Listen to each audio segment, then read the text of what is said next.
बलूचिस्तान के दारुल हुकूमत कोयटा में शाहवानी स्टेडियम के बाहर Balochistan national party BNP mangle की रैली में धमाके का एक और जख्मी दम तोड़ गया, जिसके बाद जाँ बहक अफराद की तादाद 14 हो गई। 29 जख्मी अफराद सिविल अस्पताल में जेर इलाज हैं। अस्पताल हुकाम की जानिब से कहा गया है कि जख्मियों के तफसीली मुआयने के बाद शदीद जख्मियों को कराची मुंतकिल करने का फैसला किया जाएगा। दूसरी जानिब धमाके के खिलाफ अख्तर मैंगल के आबाई इलाके वड में शटर डाउन हड़ताल है। बलूचिस्तान नेशनल पार्टी BNP की जानिब से 3 रोजा सोग का ऐलान भी किया गया है। Balochistan bar council, high court bar association की काल पर सूबे में वकला की जानिब से अदालती उमूर का बायकॉट जारी है। शाहवानी स्टेडियम में धमाके का मुकदमा ताहाल दर्ज नहीं किया जा सका है। धमाका जलसे के इख्तिताम के बाद पार्किंग में हुआ। धमाके में साबिक MPA अहमद नवाज और मरकजी रहनुमा मूसा बलोच भी जख्मी हुए। बयान में मजीद कहा गया था कि सिक्योरिटी फोर्सेज ने इलाके को घेरे में लेकर शवाहिद इकट्ठे करना शुरू कर दिए हैं। पीपल्स पार्टी के चेयरमैन बिलावल भुट्टो जरदारी ने कोयटा में BNP मैंगल की रैली में धमाके की मजम्मत की है। उन्होंने बलूचिस्तान नेशनल पार्टी मैंगल की रैली में धमाके के बाइस कीमती जानों के ज़िया पर इजहार अफसोस किया।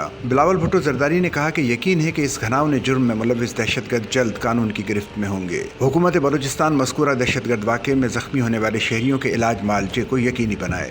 सच्चल न्यूज़ नेटवर्क की वीडियोस में खुश आमदेद। नाजरीन, वीडियो से मुतालिक अपनी कीमती राय का इजहार कमेंट बॉक्स में ज़रूर करें और चैनल को सब्सक्राइब करें।